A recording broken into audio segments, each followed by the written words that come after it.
Welcome everyone to Torah Today Ministries and our continuing series called Parshah Seasonings, where we take some hidden details from the Hebrew and from the Torah scroll and share them with you, as I believe God has things to speak to us through these fine details in His Word. So, Lecha, this is where we come to the story of Abraham. This is the third Torah portion in the Torah. And the first Torah portions, the first two, cover a period of about 2,000 years. It's as if God is in a hurry to get us to the story of Abraham. And once we come to Abraham, the narrative slows way down. And God spends a lot more time talking about Abraham and his son Isaac and his son Jacob and his 12 sons. He spends so much time on this handful of generations than he does on the creation and the first 2,000 years of history. This is the focus of the story. And this is reflected in a verse and a word way back in Genesis chapter 2.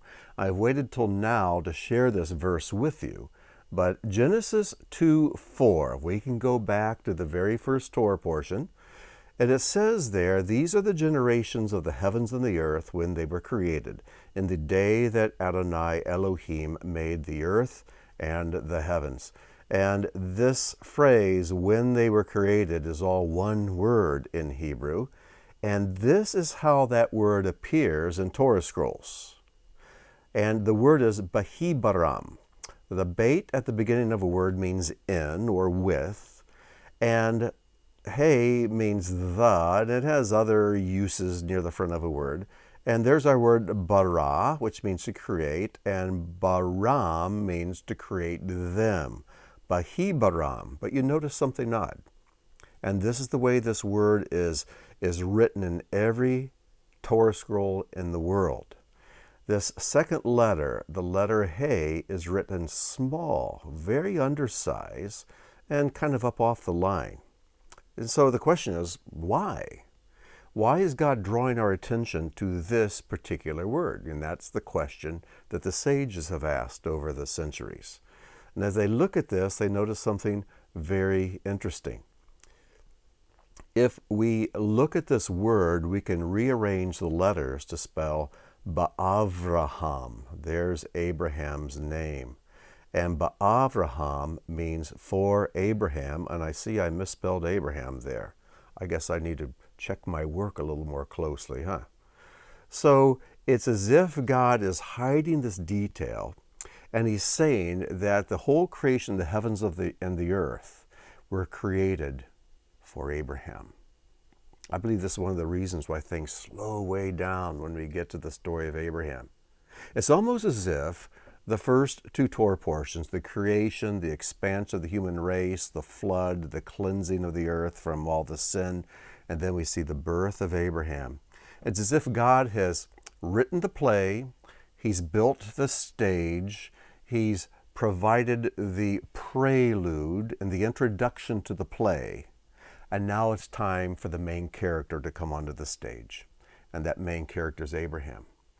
And not just Abraham, but Abraham's children, Isaac and Jacob. And these are the fathers, the ha'avot of the Jewish people. And then Paul tells us that anyone who walks in the steps of Abraham is a child of Abraham.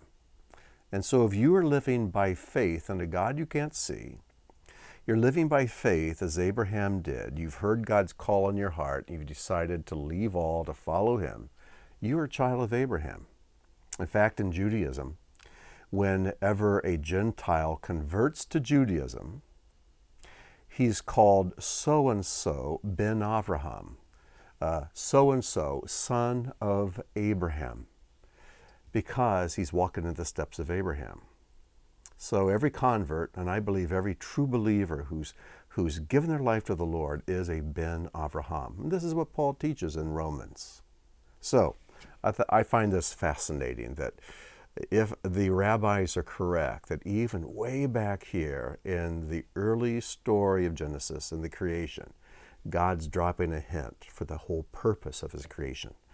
And that's for the sake of Abraham and his children, even his children by faith, which is you and me. Well, let's go on a bit further. Now let's get back into our Torah portion. We have the story of Abraham and Lot, and as you know, they had a lot of possessions, and Lot's servants and shepherds did not get along well with Abraham's, and so Abraham proposed a separation. And he told Lot, well, if you go north, I'll go south. If you go south, I'll go north. But Lot decided, I'm going to go east. I'm going to go back over the Jordan. And he saw the land of Sodom there in the Jordan Valley. What's interesting, and I guess I should have put this word on here, but it's in our Torah portion here that Abraham, for the first time, is called an Ivri, the one to cross over. But Lot decided to cross back over into the land that they had come from. And it says, so Lot chose for himself all the Jordan Valley, and Lot journeyed east. Thus they separated from each other. Now, the words in red here are the words that are translated from the Hebrew you see below. Mekedem, from the east, or actually, I don't know why it says from the east in Hebrew, when he actually went to the east. We know that. So there's something going on here I don't quite understand. V'yif pardu, and he separated ish, a man, me'ol achiv. So the man separated from achiv, his brother. All right? And if you take the final letters, the mem, the vav, the shin, and the lamed of these four words, rearrange them, it spells the word shalom, peace. Sometimes the only way to achieve peace between two warring factions is through a separation. Now, it's always great if you can make peace together, and we're told to make peace insofar as we are able. But when we're not able to make peace anymore, peace is only going to come through a separation. Now, don't carry that too far, but also don't resist separation if it becomes necessary. Now, here is a hint to this first word, though. Kedem is one of the words for east. Mikedem means from the east. But it could be that God ordained that this word begin with a mem, which means from the east. It should say kedma, toward the east, or lakedem, to the east. But this says makedem, from the east, even though we know Lot went to the east. Why this makedem? It's because, I believe, is this. Makedem can also mean from the Ancient One. From the Ancient One. It's almost as if God has given us a hint that when Lot chose as he did, and he did not pursue peace with Abraham and his servants and his family, he actually traveled from the Ancient One. He moved away from God himself. Now, Abraham's not God, but Abraham was God's friend. And to separate from God's friend and this man who's called by God, and then to go back where they'd come from, and to settle in Sodom, and we're going to learn later all the horrible things that happened there. He was actually traveling from God. We need to be careful that when we separate ourselves from godly people, to a great degree, we're separating ourselves from God himself. So we need to be careful whenever there's a separation that takes place.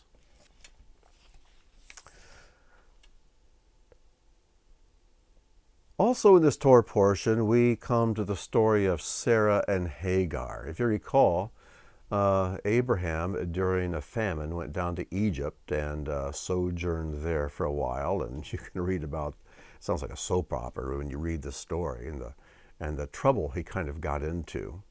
But anyways, when Pharaoh sent him back out, he gave Abraham riches and cattle and camels, and also he gave him some servants. And it's believed that one of the servants that Pharaoh gave Abraham was Hagar. And after 10 years of marriage to Sarai, Abram's wife, she just couldn't get pregnant. And so she got this great idea. I'll take my handmaid Hagar and give her to Abraham as a wife, and Hagar can raise children and can birth children for us. So she did. Hagar got pregnant, and then I guess Hagar got up on her hind legs, got a little uppity, And it really made Sarah angry.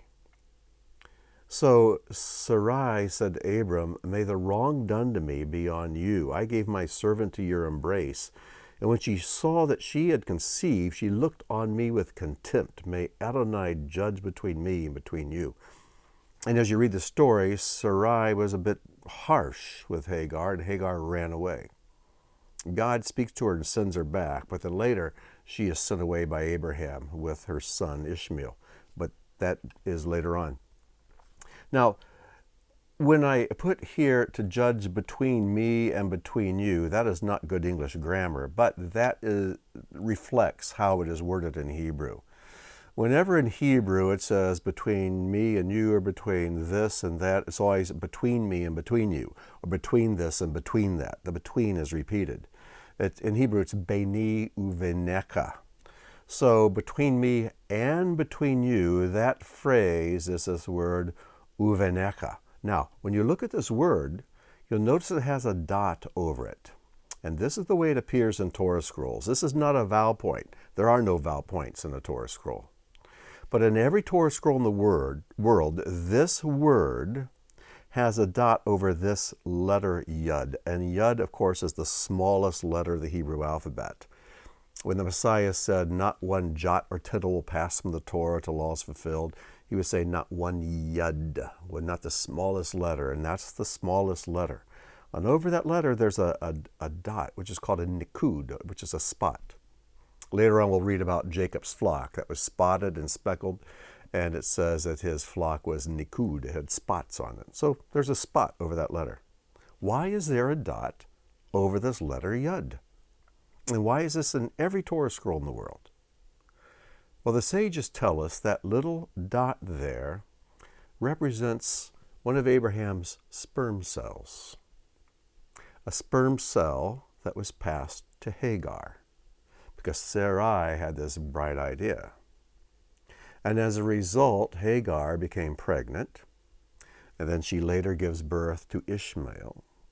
And then Hagar and Ishmael are driven away, and Ishmael becomes the father of the Arab nations. He becomes the father of Islam later on, generations later. It all comes out of that little dot.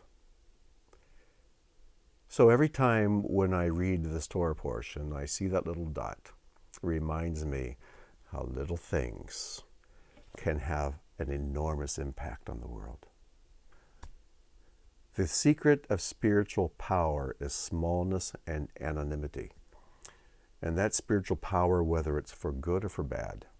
So anyways, that little dot should be a reminder to us, the power of little things. Now in chapter 15 of Genesis, God makes a blood covenant with Abraham. This is an incredibly important thing, and it's beyond the purview of the Parshah Seasonings series. But you might want to go back and listen to my teachings from Beth Tikkun when we've covered Genesis 15. This is so foundational to our understanding of the scriptures, and especially of the apostolic scriptures. This blood covenant, this was a blood covenant between two men. This is a blood covenant that God established with a man. Blood covenants were only established between equals, and yet God, in his humility, establishes a blood covenant with Abraham. Now, when two men entered a blood covenant, they would always do something to show that they're in covenant relationship, and they would take part of their name and give it to the other. Marriage is also a covenant. It's not a blood covenant, but in marriage, it's traditional for the woman to take the husband's name. His name is given to her. But in a blood covenant between two men, they would each take part of their name and give it to the other. So it says in Genesis 17:5, "And no longer shall your name be called Abram, but your name shall be Abraham." Abram means father of many. Abraham means father of multitudes. "For I have made you the father of a multitude of nations." And then you go down 10 more verses to verse 15, and God said to Abraham, "As for Sarai, your wife, you shall not call her name Sarai, but Sarah shall be her name." Now here is how God shared his name with Sarai and Abram and changed their names. God's name is spelled Yud-He, Vav-He. He has two He's in his name, and He is just like a letter H. It's just an outbreathing. And so what he did, he took one of his He's and he put it in Abram, right here, and it became Abraham. Avraham is how it's pronounced in Hebrew. And then he put the other He in Sarai's name. He took off the Yud, and Sarai became Sarah with a He at the end. Okay? So this explains the change in names. He gave part of his name to Abram and Sarai. So they're now Abraham and Sarah. But the sages asked the question, what happened to the Yud? After all, as I just quoted, the master said not one Yud or Tagin, one decoration will pass from the Torah. So what happens to this Yud? Did it pass from the Torah? Well, I think the answer, at least the answer that the sages give us, is found later on in the book of Numbers. Before Hoshea is sent into war, Moses changes his name. It's in Numbers 13:16. These are the names of the men whom Moses sent to spy out the land, and Moses called Hoshea, the son of Nun, Yehoshua. Now, Joshua is how it's pronounced in English most of the time, but there is no J sound in Hebrew. It would be Yehoshua. And so see what's happened.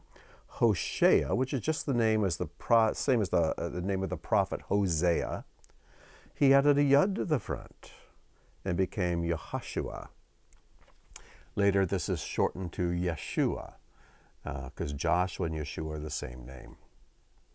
So did God take the Yud from Sarai and hold on to it, and then later deposit it in Joshua's name? This is the legend. And I'll leave it to you to figure out why the Yud from Sarai goes over to Joshua. But for one thing's for sure, nothing's ever wasted with God. Even though He is eternal and there's no end to what He has to give, He still does not like waste. And another thing too, the letter Yud being the smallest of the letters and the only one that is suspended up in air, it's always thought of to be a picture of God's Spirit.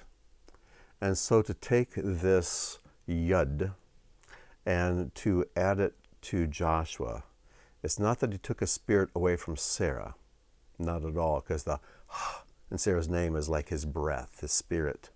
But he took that Yud and he placed it in Hoshea's name to make him into Joshua. And oh, the things that Joshua accomplished after this are quite incredible. So anyways, I hope these few brief little seasonings of the Torah portion are a blessing to you. There's so much going on under the surface.